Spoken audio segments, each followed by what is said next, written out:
زما لپاره دا ډېر ګرانبیه او ارزښتناکه خواږه دي. زما ډېر خوښ دي. وګوره نیم مې خوړلي دي او نیم مې ساتلي دي. کله چې زه د افغانستان راوتلم ما فکر کاوه چې شاید بیا به هیڅ وخت دا خواږه زما ګوتو ته رانسي. زما لپاره دا د الماسو په څیر دي، ځکه زما د کوچنیوالي خاطرې او د هلمند زرین پیر را په زړه کوي.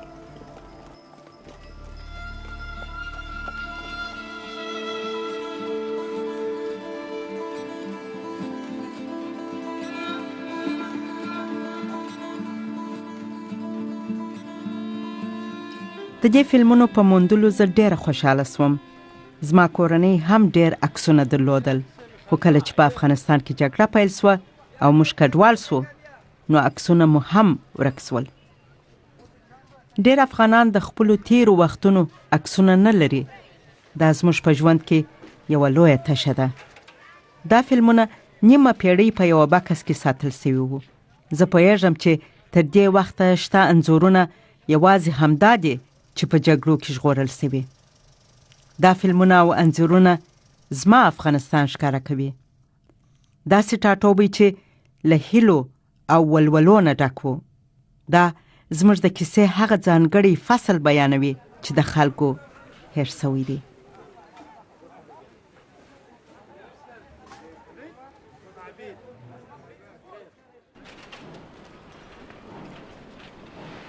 نیمه پیړۍ وړاندې د امریکا د کالیفورنیا ایالت یو ځوان گلن فوسټر د افغانستان سویلي سیمو ته ولاړ.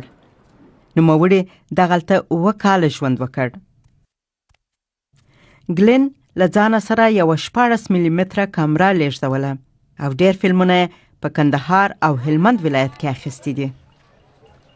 دی به په کلو او بیدیاو کې ګرځېده او ځینې وختونه به یې کامره هم ورسره چالانه وه.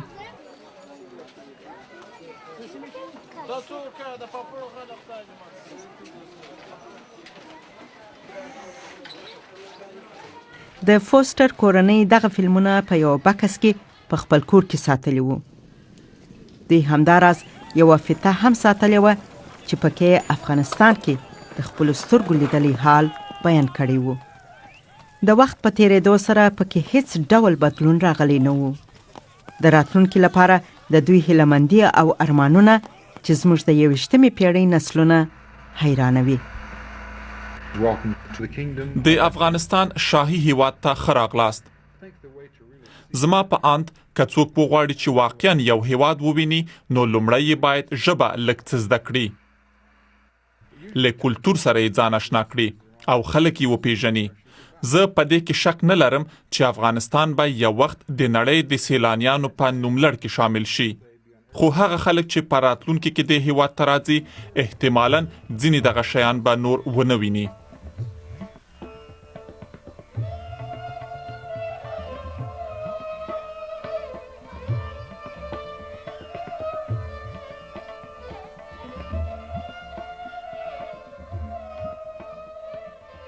موږ د فوسټر مرستیال مهتاب الدین وموند چې اوس د نړۍ په بل سر امریکا کې ژوند کوي. نوموړي هم دغه فلمونه له 50 کلونو وروسته بیا وکتل.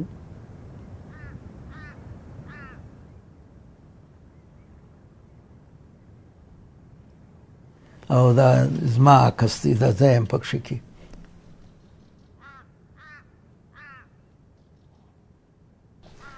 دا زه یم په خپله په دا زینو کې خیږم. هغه وخت کې گلن فاسټر لاندې ولاړو دا عکاسي کول. دا زه وختم دا دی سربیر.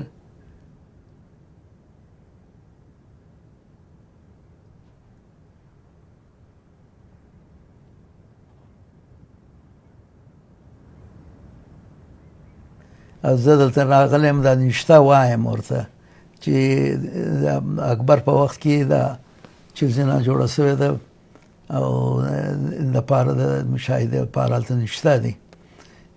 خلافت شاه ظل الله جلال الدین اکبر بادشاه غازی نشته کړی دی او دا په فارسي نشته ده او دا زه ورته ترجمه کوم. دا گلن فاسټر په انګریزي ورته وایم چې دا شی نشته سوی دی.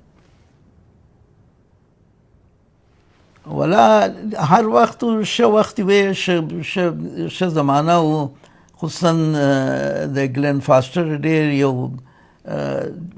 اخلاقی سړی و، د ادب او اخلاق ټوټه و، هغه ګرد مر مهذب خبرې کولې او په لار کې زموږ د خلک پاته سو بعضې وخت ته ومنه د هغه ځای خلک دونه ښه مهمان نواز وو. د شیدې او غوړي موږ ته زما په یاد دی، موږ تلو د کجکي ته یو وخت د ډوډۍ وخت سو، دا راکول او ډېر مهمان نوازي کول، خصوصا زما سره ګلن سره، او ښه وخت مې لیدلی دي. سره له دې چې د خلکو شمیر ډیر دی، خو داسې بریښي چې دغه هیواد یې د ټولو د مړولو وړتیا لري. خواړه ښایي هومره ډیر نه وي، خو د ځینو نورو هیوادونو په څیر دلته لوږه نه لیدل کیږي. سوالګر کله ناکله ولیدل شي. نانوایان هم دغه ډول ډوډۍ پخوي چې ډیره خوندوره ده، خو سړی غواړي چې له دې وچې ډوډۍ سره یو بل څه هم وخوري. دلته د پسه د غوښو قورمه رانیولی شو او بیا لار نیسو. دغه فلمونه هغه وخت انځوروي چې افغانستان د بدلیدو، عصري کېدو او لویو مفکورو د پلي کېدو په حال کې و.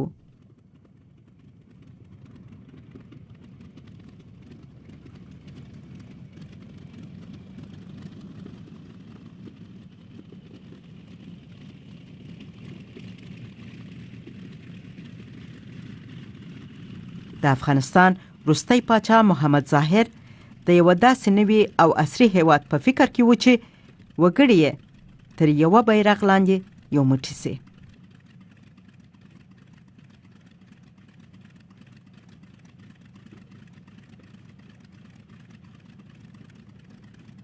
تر دویمې نړیوالې جګړې وروسته ټوله آسیا د راټوکېدو په حال کې وه، خو د پخوانۍ امپراتورۍ ځواک برېټانیا د پر شاتګ نوي هیوادونه منځته راغلل. د افغانستان ګاونډیان هند او پاکستان. په 1956 میلادي کال کې پاکستان خپل لومړنی اساسي قانون جوړ کړ او ځان یې د یو نوي هیواد په توګه اعلان کړ، د پاکستان اسلامي جمهوریت.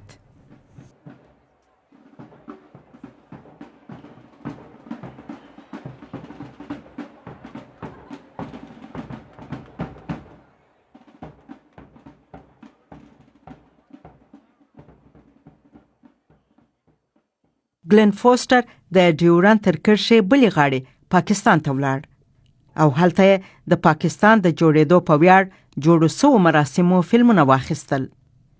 د ښوونځي ماشومان په قطار کې ولاړ دي چې د ډالۍ په توګه مالټه ترلاسه کړي. دا د ټولو لپاره د لوړو هیلو او ارمانونو وخت و. ظاهرشاه خپل هیواد ته د عصري آسیا د زړه په توګه کتل. پاچا دلته په 1958 کال کې افغانستان ته د ورغلي ترکي ولسمشر جلال بایر هرکلی کوي. ظاهرشاه خپل ټولنه او هیواد په ډیر احتیاط سره د بهرانیانو پر مخ پرانیست. په پوځ کې سمون راوست. د افغانستان د خپلواکۍ ورځ جشن یې دود کړ.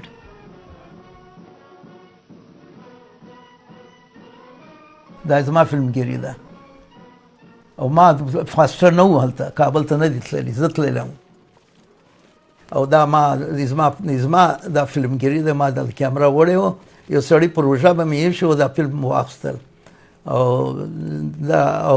دغه خاطره مې زما ښه په یاد دی.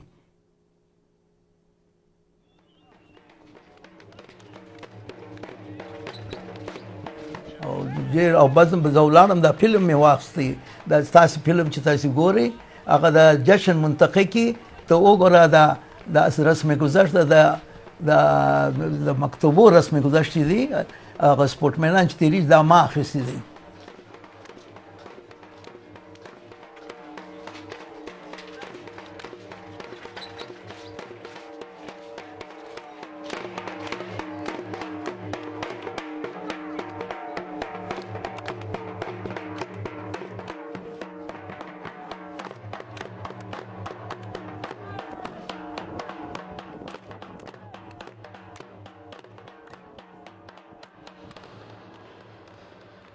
دا انګېرنه به اوس ډېره ګرانه وي، خو هغه مهال کابل په خپله مالي زیرمه کې 100 میلیون ډالره پانګه درلودله.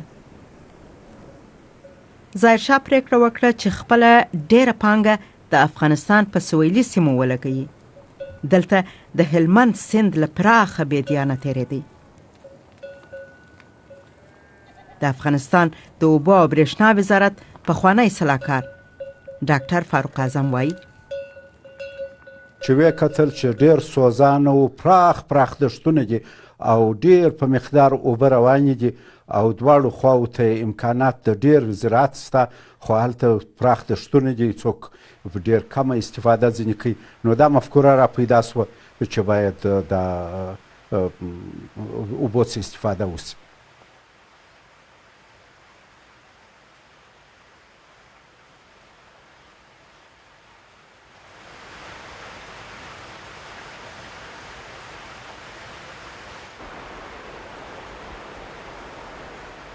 ظاهرشاه د موریسن کنوسن شرکت په مټ چې ټولو ورته MK هم ویل، د نوو تجهیزاتو سره بهرني انجینران او کارپوهان په کار وګمارل.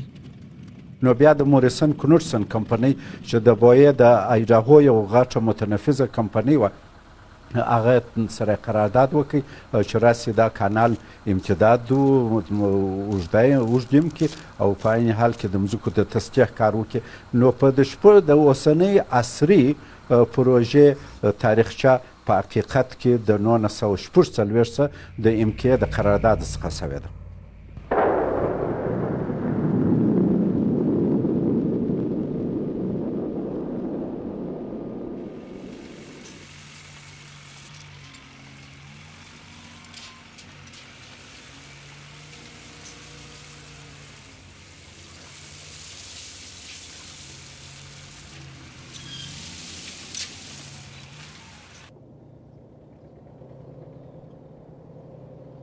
نظریه دا پیدا سوه چې باید یو بند جوړ سي د کجکي په منطقه کې، سروې وسوه چې دا اوبه ذخیره کړي او دې کانالو په اصطلاح ودې مځکو ته دایمي اوبه ورسیږي. نو د کجکي د بند نظریه اصلا د فلډ کنټرول، د سیلابونو د مخنیوي، د آبیارۍ او د انرژي د برق د تولید د دې درو دغه دپاره وه.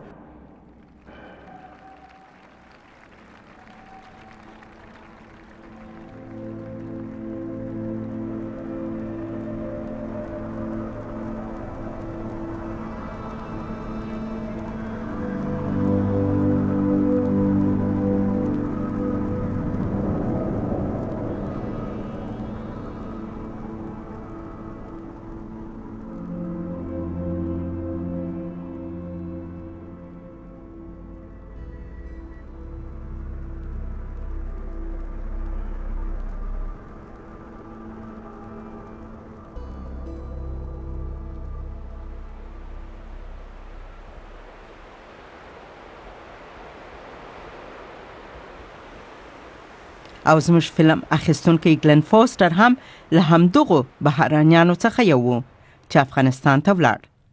د یو انجینیر و چې د موریسن کنوسن شرکت ته کار کاوه. نوموړي شرکت سړکونه جوړ کړل چې له بیدیاونه تېرېدل، په ریګنۍ مځکه کې یې کانالونه وکیندل او په ډېر سرعت سره یې 3 عصري بندونه جوړ کړل. فوستر او مهتاب الدین دواړو د دغې پروژې د هر پړاو فلم اخیستی چې ډېر جزئیات یې پکې په ډاګه کړي. د بندونو د پرانیستلو له شانداره مراسمو نیولې بیا تر نریو کانالونو پورې. د هلمند زرین پیر به د ډېرو امریکایانو په زړه نه وي، خو د ګوتو په شمېر کسان لا اوس هم ژوندي دي چې هغه وختونه یادوي. موږ افغانستان ته په 1960 کال کې ولاړو. زموږ لور یو کلنه وه. زه تر تاسو د مخه ولاړم چې یو کور پیدا کړم. ما د کندهار نوي نړیوال هوایي ډګر په پروژه کې کار کاوه. انج تر ما 6 میاشتې وروسته کندهار ته راغله. موږ په یو کوچني کور کې ژوند کاوه.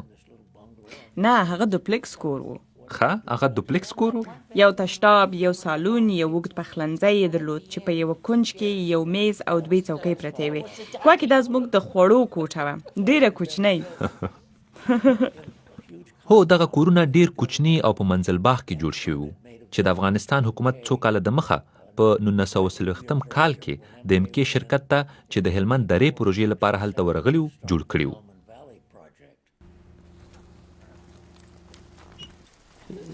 د دې خلکو د کار بڼه داسې وه چې عملاً ډاډه او پر ځان تکیه وو.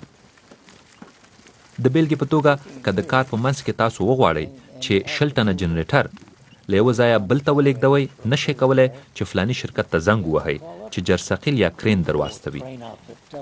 دا خلک پوهیږي چې څنګه یې ولېږدوي.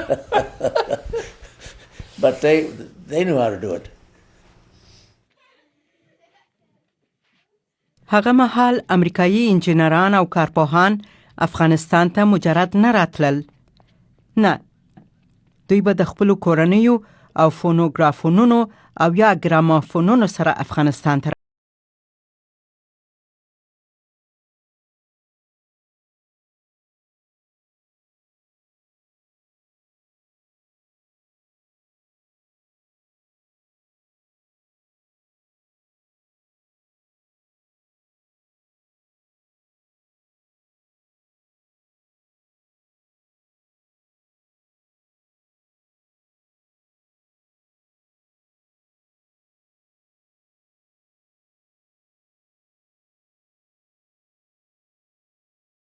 میلې ته ورتلو او موږ به بیا په اخترونو کې امریکایانو ته بلنه ورکوله. زه د هلکانو او نجونو ګډ ښوونځي ته تلم. زما پلار په هلمند کې په لومړي ځل سینما جوړه کړه. هغه مهال هر څه شونې ښکارېده. فلم دی هغه موږ کتل، دغه زموږ ژوند او ښه ژوند و، زه خو هېڅ شکایت نه لرم. اکثر فلمونو یو فلم مې په یاد دی، زما ډېر خوښ شو. هغه فلم صلاح الدین په باره کې و. هغه ما ولیدي او دغه کوبایي فلمونه ډېر راتله. کوبایي فلمونه زما ښه په یاد دي، ډېر به وو.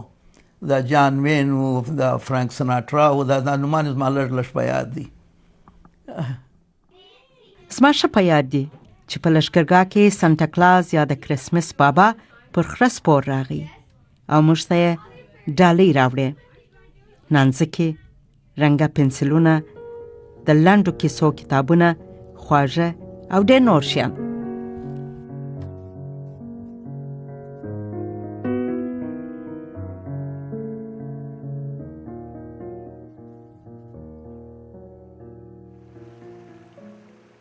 په افغانستان کې د خړوبولو پروژې په لومړي کلونو کې له ډېرو ستونزو سره مخامخ سوې. مځکې تر اوبو لاندې سوې او په خاوره کې مالګه را پیدا سوه. او د افغانستان حکومت یو بله کمزوري او بې تجربهګي هغه دا وه چې پوونده یې وروسته، کوچیان یې وروسته، هغه کسان یې وروسته چې په ټول عمر یې یو یم په لاس کې نه و نیولی. نو افغانستان حکومت دا هم ونه کړه چې هغو ته تربیه ورکړي، د زراعتو کورسونه ورته جوړ کړي، د هغو ته ورزده کړي طریقه د زراعت.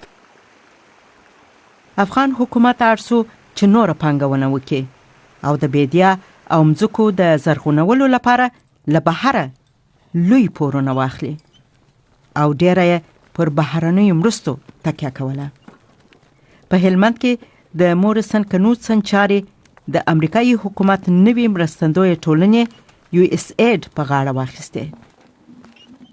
لکن دا پروژه بالاخره کامیاب شوه او په 1980 کې دا پروژه ډیره کامیابه وه، چنانچه هغه وخت چې په 1980 کې مسلسل او کې وچکالي وه او په افغانستان کې سخت د غنمو د غلې قلت و، دې پروژې ډیر لوی کردار ادا کړي.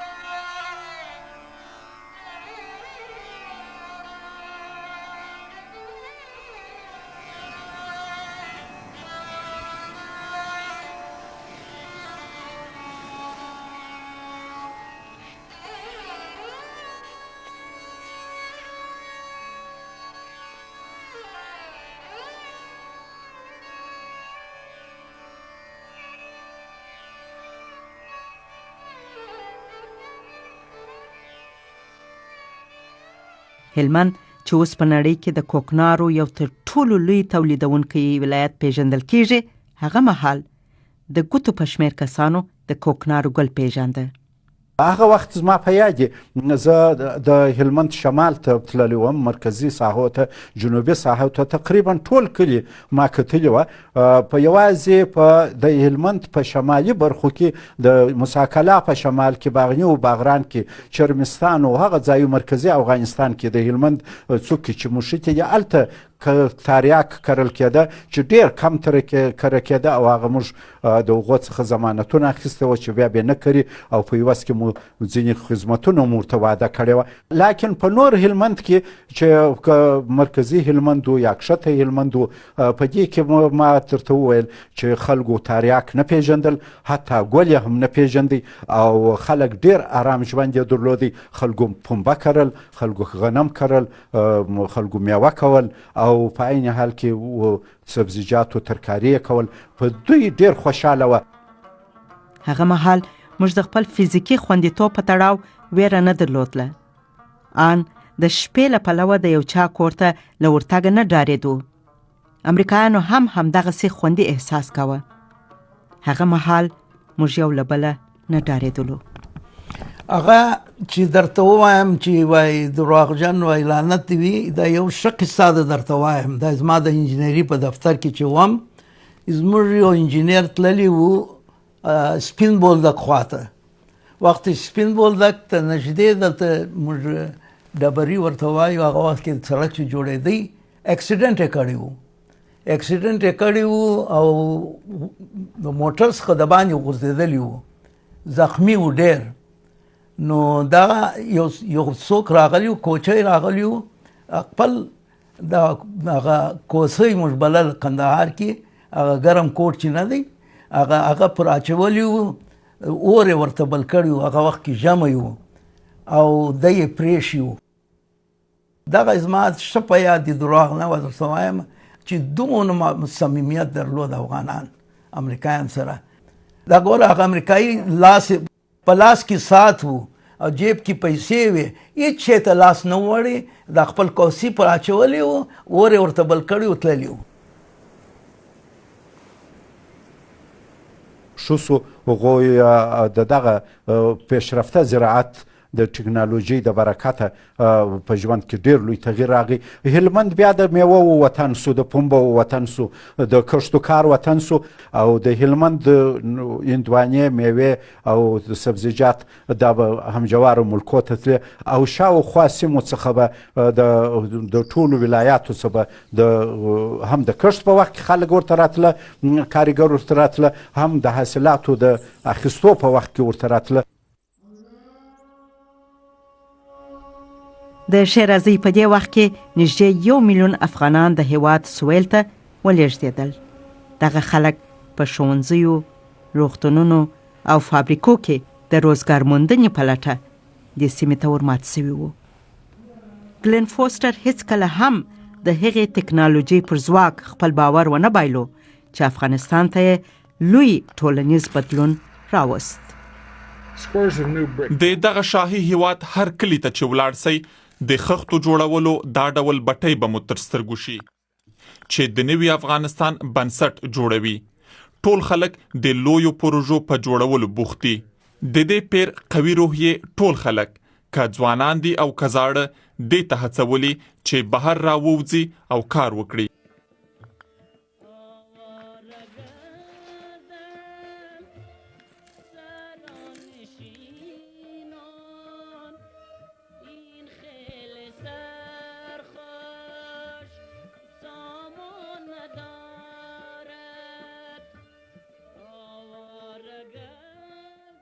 د کندهار نوی هوایي ډګر په خورا عصري ټکنالوژي جوړ شوی و. موږ دغه نوی هوایي ډګر ته د امریکا متحده ایالتونو او پخواني شوروي اتحاد ترمنځ د سړې جګړې د نښې په توګه نه کتل، بلکې دا یو بېساری او نوی فرصت و چې زموږ ګوتو ته راغلی و. موږ د کندهار د هوایي ډګر په جوړولو لګیا وو. د هوایي ډګر تر ځمکې لاندې په ډیر لوړ ظرفیت لوی د تیلو ټانکونه جوړ شوي وو. په الوتکه کې د تیلو د اچولو لپاره خورا پیچلی سیستم جوړ شوی و چې د برېښنا په مټ کنټرولېده. هلته یو میلمستون هم جوړ شوی و چې شاوخوا 100 خونې یې درلودې. د درملنې یو مرکز یې هم درلود. په 500 او 60 لسیزو کې چې کله به یوه الوتکه د تیلو اچولو لپاره ودرېده نو ټولې سپرلۍ به ترې راښکته شوې او اړې به وې چې شپه هم هلته تېره کړي تر څو الوتکه د پرواز لپاره چمتو شي. پیلوټ د الوتکې عمله او مسافر به سهار راست. د هوایي ډګر جوړښت داسې و چې په جوړولو کې تر ډیره له سیمه ییزو توکو کار اخیستل کېده. د کندهار ښار شاوخوا ودانۍ ټولې له پخو خښتو څخه جوړې وې. پولاد او یا لرګي پکې نه کارېدل. نو ځکه د کندهار هوایي ډګر هم له خښتو جوړ شوی او ګمبز ډوله ودانیز جوړښت یې درلود چې مخې ته یې کټارې جوړې وې او تر شا یې د ترمینل ودانۍ پرته وه. افغانان د دې ډول ودانیو په جوړولو کې ډیر ماهر ول.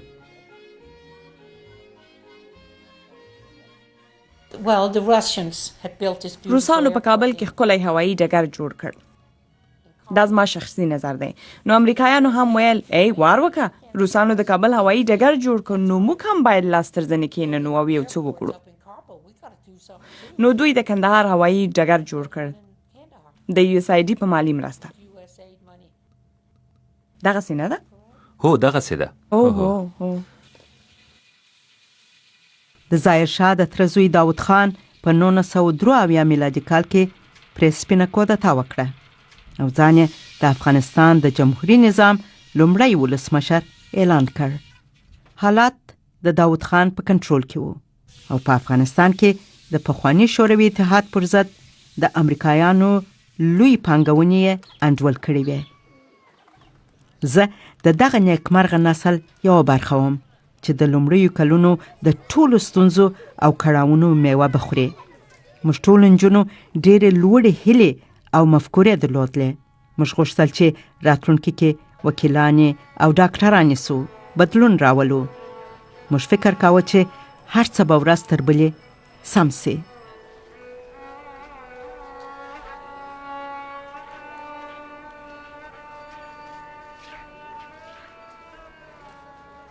موږ خبر نه و چې دغه ښه وخت به ډېر ژر په بد واوړي.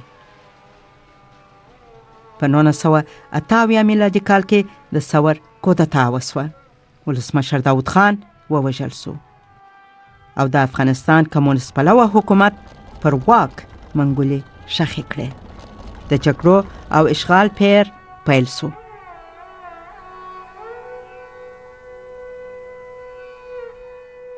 زه خو ثور انقلاب چې وسو 6مه ورځ یې زه موقوفه کړم او ویې ویله چې تا غرب کې سبق ویلی دی. بیا یې زه بندي کړم په بلوچرخي کې، په دغه کې دمزنګ ته، بیا بلوچرخي ته اعدام حکم یې راباندې راویستی. زما مور او پلار زموږ د راتلونکي لپاره اندېښمن وو. زه او زما خویندې په زړو چادریو او پلاستیکي څپلۍ په پښو په یو بس موټر کې له ډیورنډ بلې غاړې کوټې ته واوښتو. موږ له ځان سره ډېر لږ شیان راخیستي وو. مهتابالدین هم زموږ په څېر پاکستان ته راتښتېدلی وو، پر هغه لار چې یو وخت یې په جوړېدو کې مرسته کړې وه.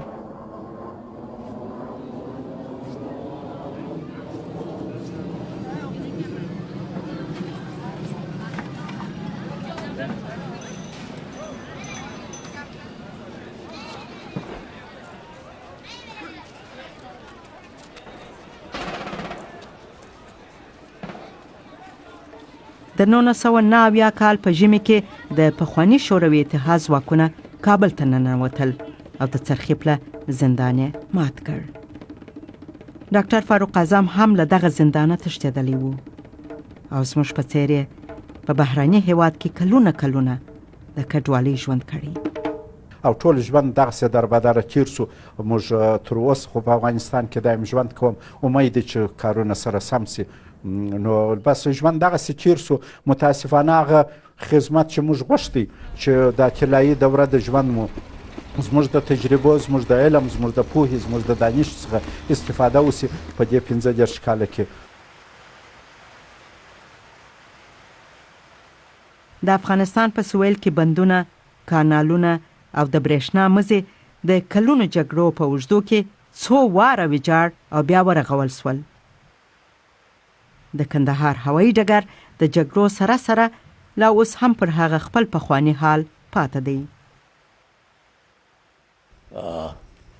یو څه موده وړاندې مې دلته په امریکا کې انټرنیټ ته سر ورښکاره کړ چې ګوندې د کندهار د نړیوال هوایي ډګر په اړه څه پیدا کړم. ما وموندل چې له هوایي ډګره لا اوس هم ناټو ځواکونه ګټه پورته کوي او د افغانستان ملي هوایي شرکتونه یې د کورنیو الوتنو لپاره کاروي او په ظاهره په سیمه کې د ځینو نړیوالو الوتنو لپاره هم ورڅخه ګټه اخیستل کیږي. لنډه دا چې هوایي ډګر خپل پخوانی برم له لاسه نه دی ورکړی.